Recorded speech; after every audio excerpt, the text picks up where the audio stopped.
Hello friends. Now अभी जो हम सेशन डिस्कस करने वाले हैं, ये सेशन में हम पॉइंट इलास्टिसिटी ऑफ डिमांड का जो फॉर्मूला है वो कैसे डिराइव हुआ है वो देखने वाले हैं। जो रेगुलर सेशंस हम देखते हैं टॉपिक के, उनके अलावा हम ये सारे एक्स्ट्रा सेशंस देख रहे हैं। जैसे हमने इंडिफरेंस कर्व में एमआरएस का फॉर्मूला कैसे डिराइव हुआ वो देखा था। पॉइंट इलास्टिसिटी ऑफ सप्लाई का फॉर्मूला कैसे डिराइव हुआ है वो मैंने आपको ऑलरेडी सिखाया है। और उस वक्त मैंने आपको बोला भी था कि आपको पॉइंट इलास्टिसिटी ऑफ डिमांड जो है वो फॉर्मूला कैसे डिराइव हुआ वो आपको खुद से ट्राई करना चाहिए। और उसी चीज के लिए ये सेशन आपको काम आएगा कि exactly point elasticity of demand का फॉर्मूला कैसे आया। हम नॉर्मली इतना सीख लेते हैं कि अगर हम पॉइंट मेथड अप्लाई कर रहे हैं तो जो भी आपको डिमांड कर्व दिया है हम उस डिमांड कर्व को दोनों एक्सिस तक एक्सटेंड करते हैं। तो दोनों एक्सिस तक हम उसको एक्सटेंड करते हैं और फॉर्मूला यूज करते हैं length of lower segment upon length of upper segment. और ये लोअर अपॉन अपर सेगमेंट का जो है ये फॉर्मूला एग्जैक्टली कैसे आया है, how this formula has been derived, इस क्वेश्चन का आंसर आज के सेशन में हम सीखेंगे। बट इसके पहले कि हम इसका फॉर्मूला डेरिवेशन सीखे, आपको दो तीन बेसिक आइडियाज आने चाहिए रिलेटेड टू डायग्राम एंड उसके मेजरमेंट से रिलेटेड, तो वो हमको सबसे पहले सीखने हैं। तो नेक्स्ट डायग्राम में आप देख सकते हो एक्स एक्सिस पे कुछ मेजरमेंट है 1 2 3 4, वाई एक्सिस पे आपका कुछ मेजरमेंट है। अब यहां मैंने कुछ लाइंस ड्रॉ किए जहां से आप देख सकते हो 4 और 6 के बीच में ए बी लिखा है, तो इसका मतलब ए बी ये डिस्टेंस जो है ये 2 सेंटीमीटर है।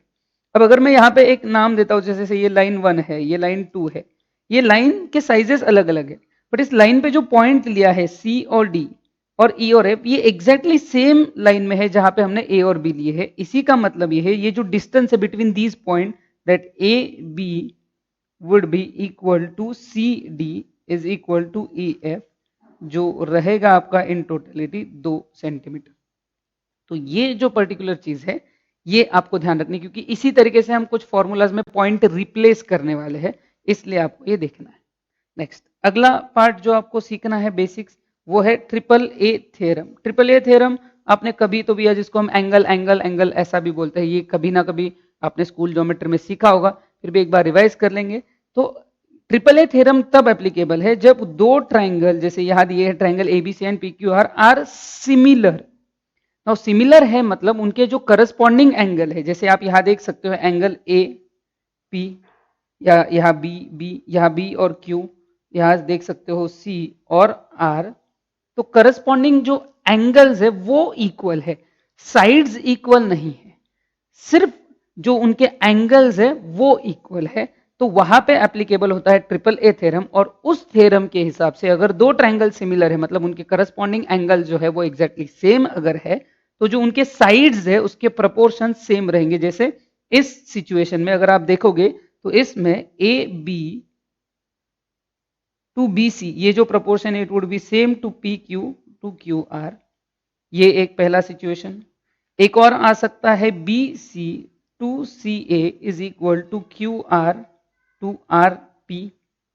और तीसरा situation C A to A B is equal to R P upon P Q R P. तो मतलब ये है कि यहां जो साइड्स है, साइड के प्रपोर्शन सेम है, साइड्स इक्वल नहीं है, उनके प्रपोर्शन सेम है। So there is proportion of sides is equal. तो ये है आपका ट्रिपल ए थ्योरम। तो ट्रिपल ए थ्योरम और इस डायग्राम में जो हमने थोड़ा सा लॉजिक देखा, वो ये मिला के आपको सॉल्व करना है, कि हमको रादर सॉल्व करना है कि कैसे ये formula lower upon upper segment आता है। बट इसको सॉल्व करने के साथ साथ आपको एक चीज का ध्यान रखना है कि हम ये जो भी सॉल्यूशन कर रहे हैं उसमें आपको एक ध्यान रखना है कि ये जो पॉइंट इलास्टिसिटी है it is ultimately derived from our ratio method. जो ओरिजिनल रेशो मेथड का फॉर्मूला है वहां से इसको डिराइव किया गया है। तो ध्यान रखना इसमें क्या दिया है। तो जो बेसिक फॉर्मूला होता है हमारा प्राइस इलास्टिसिटी ऑफ डिमांड का, प्राइस इलास्टिसिटी ऑफ डिमांड का जो फॉर्मूला है that is delta Q upon delta P into P upon Q. जहां डेल्टा क्यू का मतलब होता है change in quantity demand etcetera. अब इसके लिए हमें इस सप्लाई इस डिमांड कर्व पे हमने एक पॉइंट लिया है ए। अब हम इसी कर्व पे एक और दूसरा पॉइंट ले रहे हैं जो है बी, और इस बी पॉइंट के साथ अगर हम देखते हैं तो नया प्राइस जो आएगा वो रहेगा आपका सी, और नया क्वांटिटी डिमांड जो है आपका वो रहेगा डी। तो डेल्टा क्यू, अब ध्यान रखना है, अब यहां अगर हम लिखते हैं तो डेल्टा क्यू आप देख सकते हो Q D is a delta Q divided by delta P, P C price जो चेंज हो रहा है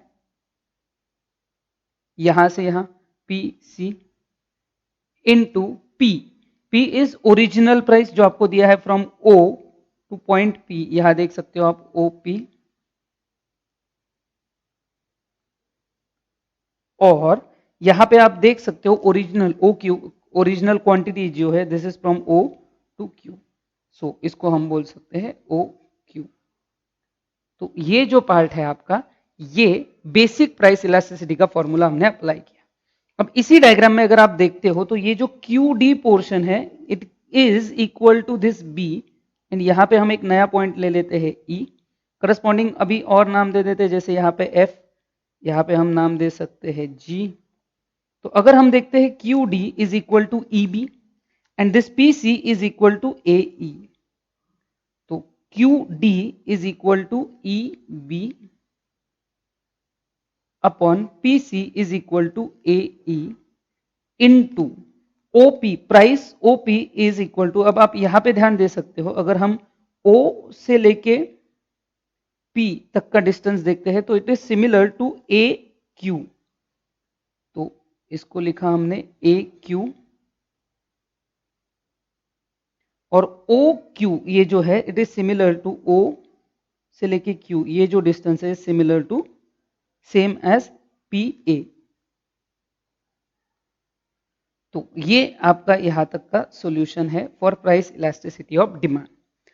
अब जो ट्रिपल ए थ्योरम हमने देखा था उसको अप्लाई करने का टाइम आ गया है। इस डायग्राम में अगर आप यहां पे देखते हो that triangle A E B and triangle G P A, A E B ये triangle and G P A ये ट्रायंगल आर सिमिलर। तो अब क्योंकि ये सिमिलर है इसको हम कुछ चेंजेस, इसके जो साइड्स है उसके जो प्रपोर्शन है वो सेम रहेंगे, जैसे कि E B upon A E is equal to P A upon P G. अब यहां देख सकते हो ये पर्टिकुलर जो प्रोपोर्शंस है ये सेम रहेंगे। अब यही चीज हम इस इक्वेशन में अप्लाई करेंगे तो आपका आंसर कुछ इस तरीके से हो जाएगा, P A upon P ji into A Q upon P A. अब यहां पी ए ये सेम है, तो अब आपके पास फाइनल आंसर बचा ए क्यू अपॉन पी जी, ए क्यू अपॉन पी जी, ये फॉर्म आंसर आपके पास बचा है। बट अभी भी याद रखना आंसर खत्म नहीं हुआ है, हमें वापस एक बार ट्रिपल ए थ्योरम अप्लाई करना पड़ेगा। तो अगर इसी डायग्राम में हम ट्रिपल ए थ्योरम फिर से एक बार अप्लाई करेंगे लेकिन किसी और ट्रायंगल्स के लिए, तो आप यहां देख सकते हो ट्रायंगल जी पी ए, ये ऊपर वाला ट्रायंगल जो है, अगर हम इसका कलर भी थोड़ा और अलग कर देते हैं तो ये जो जी पी ए ट्रायंगल है ये, and this triangle A Q F ये जो है ये सिमिलर है। तो मैं लिख रहा हूं यहां पे triangle G P A and triangle A Q F R similar, ये ट्रायंगल जो है वो सिमिलर है। तो आप देख सकते हो, वापस डायग्राम में देख लेना अच्छे से, triangle G P A and triangle A Q F. तो आपको रेफरेंस के लिए अच्छा रहेगा डायग्राम ये देखने के लिए। मैं वापस लिख रहा हूं यहाँ पे जी पी ए और ए क्यू एफ, ये दोनों ट्रायंगल्स जो है ये सिमिलर है। अब वापस वही बात, अगर ये ट्रायंगल्स आपस में सिमिलर है तो उनके जो साइड्स के प्रोपोर्शन है वो सेम रहेंगे। अब इस प्रोपोर्शन में आप देख सकते हो यहां पे एफ से लेके ए, तो F A and A Q, ये proportion F A upon A Q is equal to A G upon G P, A G upon G P.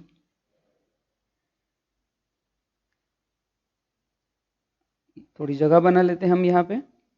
अब इस एफ ए क्यू को अगर हम साइड चेंज करें तो वो मल्टीप्लीकेशन में जाएगा, और ए जी यहां लाए तो वो डिवीजन में आएगा। तो आंसर कुछ इस तरीके से आएगा, F A upon A G into A Q, sorry into नहीं, equals to A Q upon G P. और ये दूसरा पार्ट है आपके पूरे सॉल्यूशन में जो आपको याद रखना है। फर्स्ट पार्ट अगर आपको याद है जो फाइनल सॉल्यूशन आया था पहले कैलकुलेशन का, that is a Q upon P जी, आप देख सकते हो सेम यहाँ पे है। इसी का मतलब this A Q upon G P is equal to F A upon A G, जो हमारा फाइनल आंसर है। अब आप देख सकते हो ए पॉइंट जो हमारा गिवन पॉइंट था उसी से नीचे ये A F which is a lower segment and A G या G A is the upper segment है। तो ये एफ ए मतलब आपका lower segment from given point divided by A G is upper segment from given point. तो finally जो आपका formula है elasticity of demand, lower segment upon upper segment, वो यहाँ पे फुलफिल होता है इस डायग्राम की मदद से। Thank you very much.